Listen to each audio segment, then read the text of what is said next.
মুর্শিদাবাদের মানুষ, যে মালদার মানুষ, যে নদিয়ার মানুষ, যে রাজ্যের মানুষ ভোট দিয়ে তাকে মুখ্যমন্ত্রী চেয়ারে বসালো, সেই রাজ্যের মানুষ ক্ষতিগ্রস্ত হচ্ছে। তাদের জমি প্রতিনিয়ত গঙ্গাবাক্যে চলে যাচ্ছে, পদ্মাবাক্যে চলে যাচ্ছে। তাহলে তিনি কিভাবে শান্তির ঘুম ঘুমাচ্ছে? তাহলে মানুষের সাথে, মুর্শিদাবাদের মানুষের সাথে, তারানগরের মানুষের সাথে, মালদার মানুষের সাথে, নদিয়ার মানুষের সাথে বিচারিতা হচ্ছে না ভাই? 302 নম্বর ধারায় গেলে, চার্জশিট তৈরি হয়ে গেলে বিপদ আছে, কিন্তু একটা মিনিমাম টাইম পর্যন্ত কিন্তু ছেলে থাকতে হবে।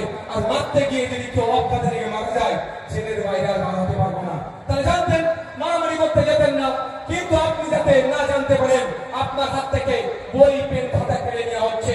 এটা শুধু মুসলমানদের কাছ থেকে হচ্ছে না, দলিতদের কাছ থেকে করা হচ্ছে, আদিবাসীদের কাছ থেকে করা হচ্ছে, মুসলমানদের কাছ থেকে করা হচ্ছে, পিছিয়ে বর্গের যারা আছে তাদের কাছ থেকে বই পেন খাতা কেড়ে নেওয়া হচ্ছে, শিক্ষা কেড়ে নেওয়া হচ্ছে, আর মারামারিতে এদেরকে এগিয়ে দেওয়া হচ্ছে।